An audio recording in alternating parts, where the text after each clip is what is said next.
ایسا خطیب بکمال لاؤ، میرے ندیم کی مثال لاؤ۔ ایسا خطیب بکمال لاؤ، میرے ندیم کی مثال لاؤ۔ ایسا خطیب بکمال لاؤ، میرے ندیم کی مثال لاؤ، میرے ندیم کی مثال لاؤ۔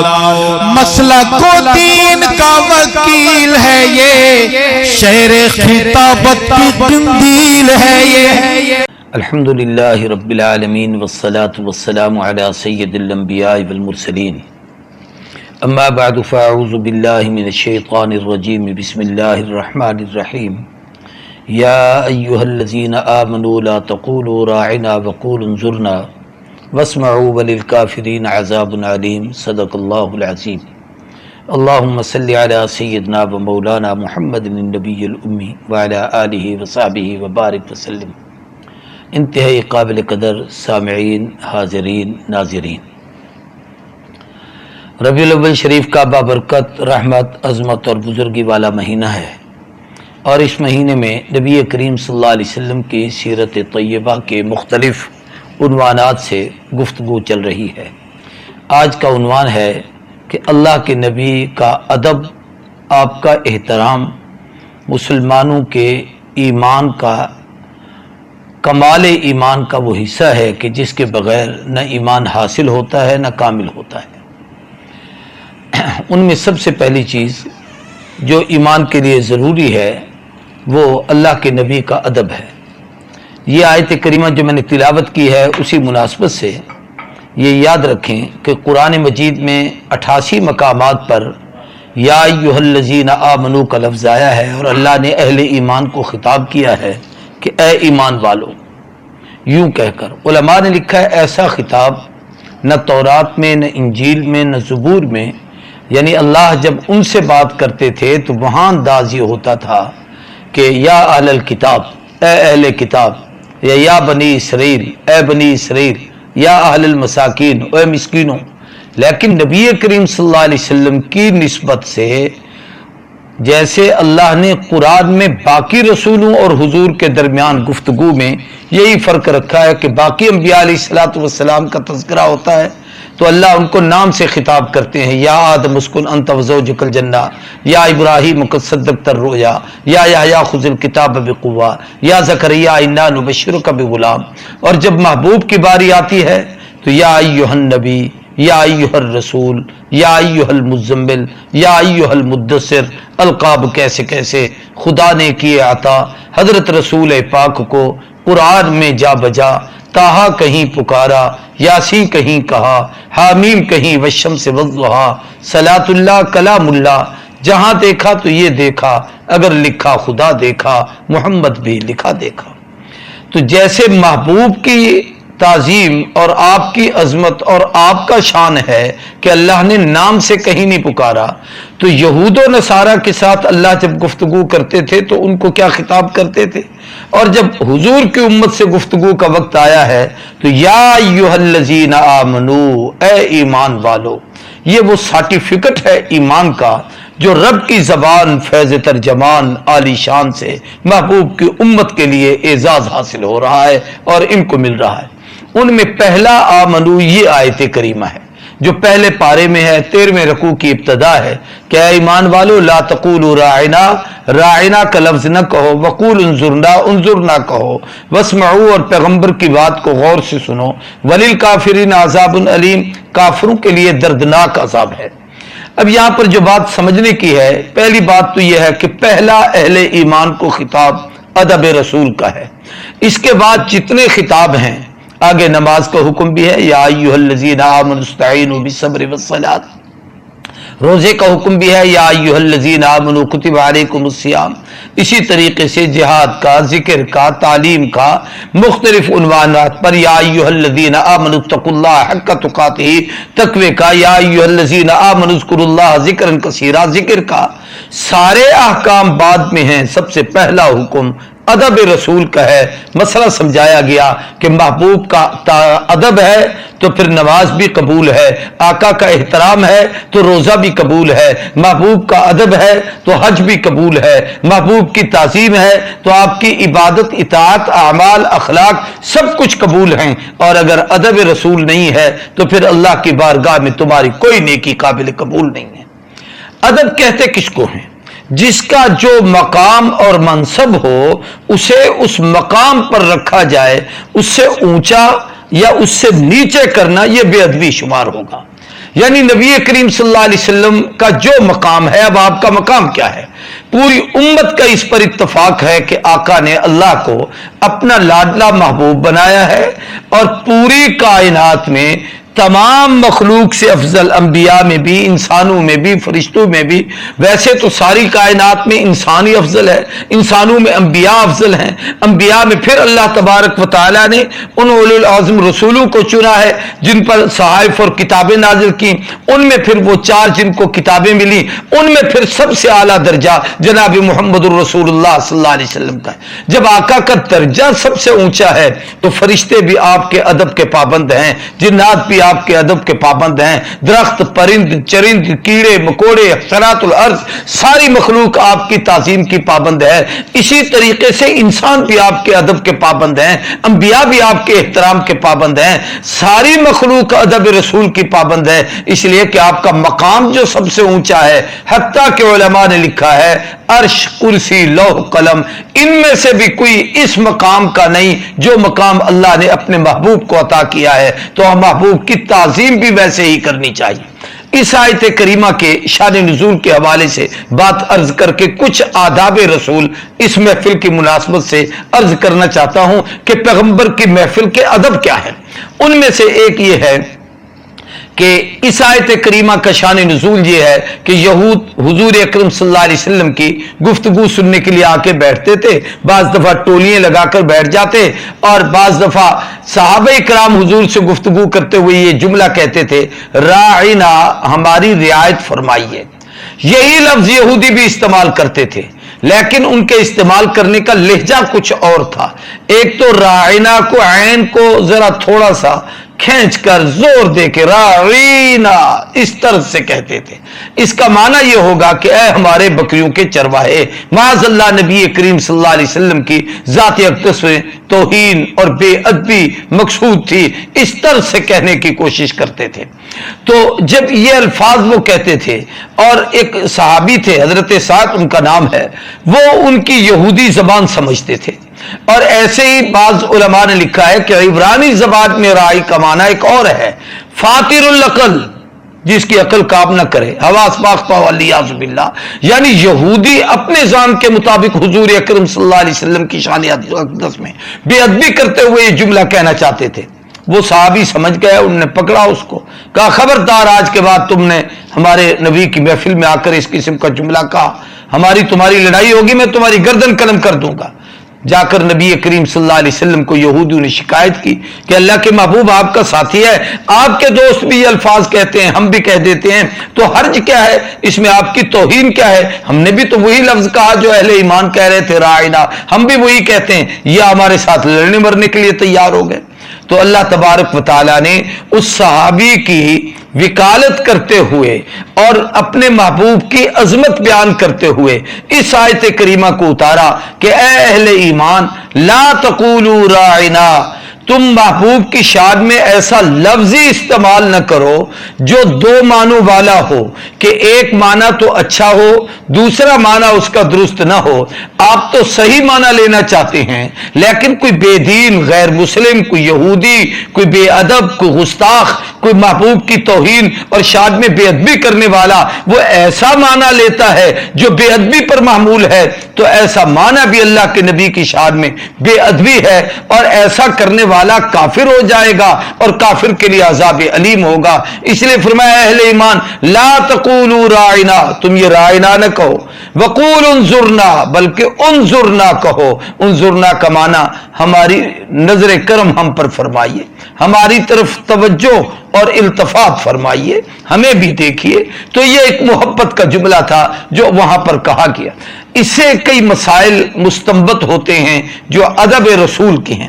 سب سے پہلا ادب تو اس میں یہ بتایا گیا کہ اللہ کے محبوب کی محفل میں بیٹھو تو ضرورتاً محبوب صلی اللہ علیہ وسلم کو اپنی طرف متوجہ کرنا ہو تو وہ جملہ کہو جو محبوب کی عظمت اور شان کو بڑھائے، ایسا لفظ نہ کہو جس کا دوسرا مفہوم بھی ممکن ہو اور لوگ اس کو غلط معنی میں لے جائیں۔ اس لیے رائنا نہ کہو، انظر نہ کہو، کہ رائنا کا معنی رعایت بھی ہوتا ہے اور رائنا کا معنی دوسرا بھی ہوگا جو راعی سے بکریوں کا چرواہا، جیسے وہ کہتے تھے راعینا، تو اس لیے اس لفظ سے منع کیا گیا۔ تو اس سے ایک مسئلہ سمجھ میں آیا کہ حضور کی شاد میں ایسے لفظ نہ کہو جو محبوب کی شاد میں بے ادبی کے مترادف ہوں۔ میں اس کی دو چھوٹی سی مثالیں آپ کو دیتا ہوں۔ عربی میں استاد کے لیے استاذ کا لفظ بھی آتا ہے زال کے ساتھ، الاستاذ، دال کے ساتھ بھی ہے استاد، اور ایسے ہی معلم کا لفظ بھی ہے۔ معلم کا معنی سکھانے والا، تعلیم دینے والا، درس دینے والا، اور استاد کہتے ہیں مطلقاً کوئی آدمی کوئی چیز سکھا دے تو وہ اس فن کا استاد ہوتا ہے۔ اب ہمارے ہاں یہ دونوں الفاظ عربی کے ہیں، معلم بھی اور استاد بھی، لیکن نبی کریم صلی اللہ علیہ وسلم کی شان اقدس میں قرآن کی روشنی میں، احادیث کی روشنی میں کبھی کسی صحابی رسول کی زبان سے لفظ استاد نہیں ظاہر ہوا کہ رسول اللہ صلی اللہ علیہ وسلم ہمارے استاد ہیں، بلکہ معلم ہے۔ علمنا رسول اللہ صلی اللہ علیہ وسلم، اللہ کے نبی نے ہمیں تعلیم دی۔ علمنی ربی فاحسن تعلیمی، میرے رب نے مجھے سکھایا اور بہت اچھی تعلیم دی۔ فرمایا اسی طریقے سے انما بعثت معلما، میں تمہارا معلم بنا کر بھیجا گیا ہوں۔ تو رسول اللہ صلی اللہ علیہ وسلم کے لیے معلم کا لفظ قرآن کی اصطلاح میں، حضور کی زبان کی اصطلاح میں، محبوب کی زبان سے معلم کا لفظ تو نکلا ہے، استاد نہیں۔ اس کی وجہ یہ ہے کہ معلم کہتے اس کو ہیں جو خیر اور بھلائی اور نیکی کی تعلیم دیتا ہے، اس کے لیے یہ لفظ ہے۔ استاد کئی معنوں میں استعمال ہوتا ہے، مثلا کوئی آدمی کسی فن کا ماہر ہے، کاریگر ہے، ایک آدمی مشین بناتا ہے تو استاد اس کو ذرا ٹھیک کر دو، استاد یہ کپڑا سی دو، استاد یہ کام کر دو، استاد یہ پمپ درست کر دو، استاد یہ اس کا پیچ کس دو۔ یہ اب الفاظ ایسے ہیں جو نبی کے شایان شاد نہیں، مختلف لوگوں پر استعمال ہوتے ہیں، اور ایسے ہی بعض دفعہ اس جملے کو بے ادبی کے طور پر بھی استعمال کیا جاتا ہے۔ ہاں جی، سمجھتے ہیں آپ بڑے استاد ہیں، ہم آپ کو جانتے ہیں، آپ بڑے استاد ہیں۔ اب یہ الفاظ کتنی بڑی گستاخی اور بے ادبی کا ہے، اس کو وہی سمجھ سکتا ہے جو اس کی حقیقت سے واقف ہے۔ اس لیے ایسا لفظ حضور کی شان میں کہنے کی اجازت نہیں ہے، یہ محبوب کے ادب کے خلاف ہے۔ تو فرمایا ایک تو ایسا الفاظ نہ استعمال کرو۔ ایسے ہی میں سمجھانے کے لیے ایک لفظ کہتا ہوں، ہمارے ہاں جس وسیع اور ماحول میں ہم پاکستان میں رہتے ہیں، ہمارا یہ جو جنوبی پنجاب کا کچھ علاقہ ایسا ہے جہاں پر سردار کا لفظ وڈیرے کے لیے، امیر کے لیے، بڑے کے لیے استعمال کیا جاتا ہے۔ مثلا یہ جتنی فیملی ہیں، یہ ہمارا ڈویژن ڈیرہ غازی خان اور ڈیرہ اسماعیل خان وغیرہ، یا اس طرف یا ایسے بلوچستان میں جو بڑا آدمی ہو اسے سردار کہا جاتا ہے۔ یہ ہمارے سردار صاحب ہیں، یہ ہمارے بڑے ہیں، ہماری برادری کے سردار ہیں، ہماری قوم کے سردار ہیں، اس کا معنی ہے۔ عربی میں اس کے لیے لفظ سید استعمال ہوتا ہے، اور یہی سردار کا لفظ اگر آپ لاہور سائڈ پہ یا اس سے آگے چلے جائیں تو وہاں کسی وڈیرے کو نہیں کہا جاتا، بلکہ سمجھانے کے لیے کہہ رہا ہوں، سکھ کے لیے لفظ استعمال، سردار جی کیا کہتے ہو، سردار جی کیا کر رہے ہو، کہاں جا رہے ہو۔ اب یہاں بھی لفظ سردار ہے، وہاں بھی لفظ سردار ہے، لیکن ادب کا تقاضا یہ ہے کہ جب محبوب کی شان میں کوئی جملہ کہا جائے تو وہاں سردار کہنے کی بجائے سید الانبیاء، سید الکائنات، سید الانس والجان، انا سید ولد آدم ولا فخر، میں سردار ہوں، سید ہوں، یعنی ساری سیادت، ساری قیادت، ساری عظمت محبوب کے سر ہے۔ تو آپ کے لیے لفظ سید ہی کا استعمال یہ کمال ادب ہوگا۔ باقی لفظ جتنے بھی استعمال ہوں گے ان میں خدشہ ہوگا کہ کوئی آدمی دوسرا مفہوم اس کا سمجھ کے اس کو کسی غلط معنی میں استعمال کر کے اللہ کے نبی کی طرف منسوب نہ کرے، ایسا نہ ہو کہ بے ادبی میں شمار ہو جائے۔ تو ایک تو یہ ہے کہ ایسے الفاظ استعمال کرنے سے ہمیں گریز کرنا چاہیے۔ اس سے یہ بھی ایک مسئلہ مستنبط ہوتا ہے کہ جو چیز عرف عام میں کسی غیر نبی کے لیے خاص ہو جائے اور وہ اتنی خاص ہو جائے کہ اگر آپ اس کو استعمال کر رہے ہیں تو لوگ اس سے نبی کا تصور بھی نہ لائیں اور غیر نبی کی طرف اس کو منسوب کریں، تو وہ لفظ بھی حضور کی شان میں بے ادبی ہوگا، اس لیے کہ آپ غیر نبی کے لیے وہ لفظ استعمال کر رہے ہیں تو وہ نبی کی شان نہیں ہے۔ نبی کی شان وہ الفاظ استعمال کرو جو شان نبوت کے مطابق ہے۔ میں اس کی ایک چھوٹی سی مثال دیتا ہوں۔ کائنات میں لفظ صدیق نبیوں کے لیے بھی قرآن مجید نے استعمال کیا ہے، لیکن حضور کی امت میں صدیق کا لفظ حضرت ابوبکر صدیق کے لیے معروف ہو گیا ہے۔ اسی طریقے سے نبی کریم صلی اللہ علیہ وسلم کیا اس میں گرامی جو آپ کے صفاتی نام مختلف کتابوں میں ہیں، تورات میں آپ کا نام فاروق لکھا ہوا ہے، لیکن امت کے اندر یہ لفظ فاروق عمر بن خطاب کے لیے آ گیا ہے۔ تو اب کوئی شخص حضور کا نام لے اور یوں کہے کہ سیدنا صدیق صلی اللہ علیہ وآلہ وسلم، تو لفظ صدیق سے لوگوں کا ذہن تو ابوبکر کی طرف جائے گا، آپ بے شک کوئی معنی لے رہے ہیں، تو ایسا لفظ یوں کہنا یہ حضور کی شان میں بے ادبی کے مترادف ہوگا۔ ہاں آپ یوں کہہ سکتے ہیں کہ انبیاء کرام میں اللہ تبارک و تعالی نے کچھ نبیوں کو صدیق بھی کہا ہے، اور یہ صدیق کا معنی وہ ہے جو تصدیق کرنے والا ہو، اور اللہ کی ساری کائنات میں حضور اکرم صلی اللہ علیہ وسلم نے سب سے پہلے اللہ کی حاکمیت اور ربوبیت اور اس کی خالقیت اور مالکیت کی تصدیق کی ہے، لیکن آپ انبیاء علیہ الصلوۃ والسلام میں اس درجے پر سب سے اونچے ہیں، اور پھر آپ کائنات میں نبیوں میں سب سے اعلیٰ اور عرفہ ہیں، آپ کے اس مقام کو کوئی نہیں پہنچ سکتا۔ تو یہ لفظ صرف استعمال کرنا حضور کے لیے یہ بے ادبی ہوگا۔ ایسے لفظ فاروق ہے، ایک آدمی کہ سیدنا فاروق صلی اللہ علیہ وسلم، تو دو اشتباہ ہوگی۔ ایک اشتباہ یہ ہے کہ تم نے عمر ابن خطاب فاروق کو نبی کے درجے پہ بلا کر پکار لا کر صلی اللہ علیہ وسلم کہا ہے۔ دوسرا شبہ یہ ہوگا کہ حضور کو نیچے لا کر عمر کے درجے پر لے آئے ہو، یہ دونوں بے ادبی کے الفاظ ہوں گے۔ اس لیے ایسے الفاظ سے پرہیز کرنا چاہیے جو ہم عام معاشرے میں استعمال نہیں کر سکتے، وہ اللہ کے نبی کی شان میں بھی حضور اکرم صلی اللہ علیہ وسلم کی ذات اقدس کے لیے استعمال کرنا بے ادبی ہے۔ وَاسْمَعُوا، جس محفل میں بیٹھے ہو پیغمبر کی بات تعظیم کے ساتھ، ادب کے ساتھ، احترام کے ساتھ، آپ کی عظمت کو سامنے رکھتے ہوئے، ہماتن گوش متوجہ ہوتے ہوئے کہ اللہ کے نبی کو نہ کہنا پڑے ادھر دیکھو، نبی کو نہ کہنا پڑے صلی اللہ علیہ وسلم کہ میری بات کو سنو، بلکہ محبوب کی طرف آپ کی توجہ ہونی چاہیے۔ یہ کمال ادب ہے کہ محبوب کی بات کو سماعت فرماؤ۔ وَلِلْكَافِرِينَ عَذَابٌ أَلِيمٌ، نبی کی توہین کرنے والا، نبی کی محفل میں بیٹھ کر نبی کی بات کو نہ سمجھنے اور سننے والا، اور پیغمبر کی بات کو سن کر اس کو لاابالی پن اور اس کے لیے اس کو ایسے ٹال مٹول کر دینے والا، شبہ ہے کہ اس بدبختی کی وجہ سے وہ کفر کی طرف چلا جائے، کافروں کے لیے عذاب علیم ہے۔ یہ قرآن مجید نے ولیلکافرین کہہ کر بھی یہ بتایا کہ نبی کا بے ادب، نبی کا گستاخ، جان بوجھ کے نبی کی بات سے کان چرانے والا، جان بوجھ کر اللہ کے نبی کی شان میں ایسے کلمے کسنے اور کہنے والا، یہ کافر ہے اور کافروں کے لیے عذاب علیم ہے۔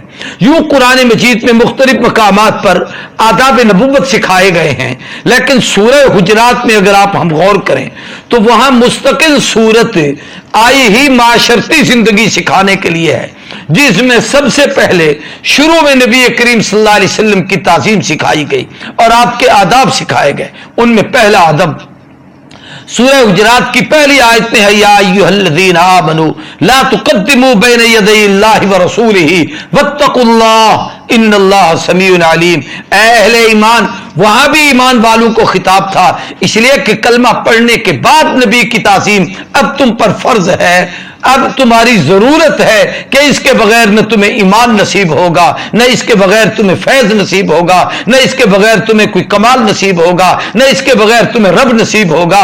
اس لیے اہل ایمان پر ضروری ہے کہ وہ محبوب کا ادب کریں۔ اے اہل ایمان، لا تقدموا بین یدی اللہ ورسولہ، اللہ اور اس کے رسول سے تقدیم نہ کرو، بین یدی اللہ، یدی کا معنی ہاتھ یوں سامنے کرنا، یعنی اللہ اور اس کے رسول سے آگے نہ بڑھو۔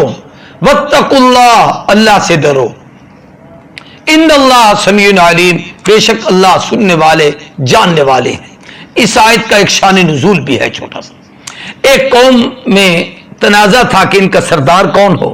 اس میں حضرت ابو بکر، حضرت عمر رضی اللہ تعالیٰ عنہما، یہ دونوں شیخین موجود تھے. انہوں نے اپنی اپنی آراء پیش کی.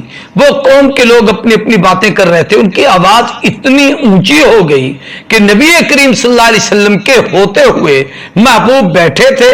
آواز بلند ہوئی تو شان نبوت اور ادب رسالت کے خلاف تھا، مقام اور منصب عظمت کے نبوت کے عظمت کے خلاف تھا. تو فوراً یہ آیت کریمہ اتری کہ خبردار رسول کے ہوتے ہوئے لا تقدموا بین یدی اللہ ورسولہ، اللہ اور اس کے رسول سے آگے نہ بڑھو، اللہ سے ڈرو. آگے نہ بڑھنے سے مراد علماء نے لکھا ہے کہ تقدیم قدمی بھی جائز نہیں، تقدیم قولی بھی جائز نہیں، تقدیم عملی یا فعلی بھی جائز نہیں ہے. تقدیم قولی کیا ہے؟ مثال کے طور پر نبی کریم صلی اللہ علیہ وآلہ وسلم، تقدیم قدمی یہ ہے کہ اللہ کے محبوب ساتھ ہیں اور آپ حضور کے ساتھ چل رہے ہیں، تو کسی کو یوں حوصلہ نہیں ہونا چاہیے کہ جلدی بڑھ کر نبی کے ساتھ ہو جائے یا پیغمبر سے آگے بڑھنے کی کوشش کرے، سوائے اس آدمی کے کہ جسے اللہ کے نبی حکم دیں کہ یہ عالم اسلام کا تیرے ہاتھ میں ہے، تو آگے چل، یا یہ سواری کی مہار تو پکڑ کے بلال آگے چل. اب اس کا چلنا تو حضور صلی اللہ علیہ وسلم کی شان میں بے ادبی نہیں ہوگا، یہ حکم نبی کی تعمیل ہے. وہاں پرچم اٹھا کر آگے چلنا، رسول اللہ صلی اللہ علیہ وسلم نے جیسے فرمایا فلاں موقع پر خیبر پہ فرمایا علی کو پرچم دوں گا، اس کے ہاتھ پہ اللہ فتح عطا کریں گے. مصعب بن عمیر کو پرچم دوں گا، اللہ تبارک و تعالیٰ اس کے ہاتھ پہ فتح. فلاں کو میں اسلام کا پرچم دوں گا. اب جو وہ غازی اور مجاہد پرچم لے کے جرنیل کے آگے چلتا ہے یہ اس کے حکم سے ہے، ورنہ کسی کو یہ حوصلہ نہیں کہ حضور کے برابر چلے یا محبوب سے آگے چلے. یہ تقدیم قدمی بھی حرام ہے. اور علماء نے لکھا ہے کہ قیامت تک کے لیے اپنے والدین ہوں، اساتذہ ہوں، مشائخ ہوں، ان کا احترام بھی حضور کے ادب سے ہمیں سیکھنا چاہیے کہ ان سے آگے بڑھو گے تو کمال اور فیض نہیں حاصل کر سکو گے. دوسرا یہ ہے کہ تقدیم قولی بھی جائز نہیں ہے کہ بولنے میں بھی محبوب بیٹھے ہیں. میں سمجھانے کے لیے سادہ بات کہتا ہوں، 5-7 آدمی بیٹھے، ایک آدمی کسی ایک عالم سے مسئلہ پوچھ رہا ہے. اب ان نے بات پوری کی ہے، ابھی انہوں نے جواب نہیں دیا، یہ جواب دینا ہی ان کا حق بنتا ہے، بڑے ہی وہی بیٹھے ہیں. اور دوسرا کہے ادھر میری طرف توجہ کر، میں تمہیں یہ سمجھاتا ہوں. تو یہ تقدیم قولی ہے کہ اس نے اللہ کے نبی سے پہلے بول پڑا. تو ایسا کام کہ حضور کے سامنے کوئی یوں بولے اور اس طریقے سے بول پڑے کہ نبی بھی بیٹھے ہوں اور پھر کوئی بولے. اور علماء نے لکھا ہے کہ اس کا چونکہ موقع اور محل وہ تھا کہ اس میں حضرت ابو بکر اور عمر کے سامنے وہ مسئلہ تھا اور وہ اس پہ گفتگو کر رہے تھے اور حضور اکرم صلی اللہ علیہ وسلم بھی موجود تھے. تو گویا یوں سمجھیے کہ اہل ایمان بھی کہا گیا اور پھر ان کو سمجھایا بھی گیا، ادب رسول بھی بتایا گیا، ان کو ایمان سے نہیں خارج کیا گیا. تم مومن ہو، تم اللہ کے نبی کے چونکہ اس ادب سے واقف نہیں تھے پہلے، اب تمہیں بتایا جا رہا ہے. تو تقدیم قولی بھی جائز نہیں ہے. اسی طریقے سے تقدیم فعلی بھی جائز نہیں ہے کہ ایک کام دسترخوان لگا ہوا ہے، کھانا رکھا ہوا ہے، جب تک وہ بڑی شخصیت اور ہستی جہاں بالخصوص آقا موجود ہیں، حضور کھانے میں پہل نہ کریں کوئی نہ کرے، حضور پینے میں پہل نہ کریں کوئی نہ کرے. اسی طریقے سے آقا کی عادت شریفہ تھی، بہت سارے موقعوں پر آپ نے ایسا کیا. قربانی کا جانور ساتھ لاتے تھے عیدگاہ کے میدان میں، عید کرنے کے بعد آپ وہی قربانی کرتے تھے. تو صحابہ کی عادت بھی تھی کہ عیدگاہ میں اپنے جانور لے آتے، پہلے حضور جانور پر چھری رکھتے تھے پھر وہ قربانی کرتے تھے تاکہ رسول اللہ سے تقدیم نہ ہو، یہ حضور کے بعد یہ کام کریں. ایسی صلح حدیبیہ کے موقع پر جب آپ نے یہ فیصلہ کر لیا کہ ہم نے واپس جانا ہے تو وہاں پر آپ نے نہر کرنے تھے، سارے جانور قربان کرنے تھے. اب یہ مسئلہ تھا کہ کون اس کو پہل کرے. تو سب سے پہلے نبی کریم صلی اللہ علیہ وسلم نے اپنے جانور کو صحابہ کے سامنے ذبح کیا. جب دیکھا کہ حضور کر رہے ہیں تو سب نے قربانی کر دی. تو ایک تو یہ ہے کہ اللہ کے نبی سے کسی چیز میں پہل نہ کریں. اس لیے یہ سمجھنا کہ ہم یہی وجہ ہے کہ حضور کے روضہ اطہر پہ جاتے ہوئے بھی حکم یہ ہے کہ آہستہ دھیم سے چلو، پاؤں اوپر نہ اٹھاؤ،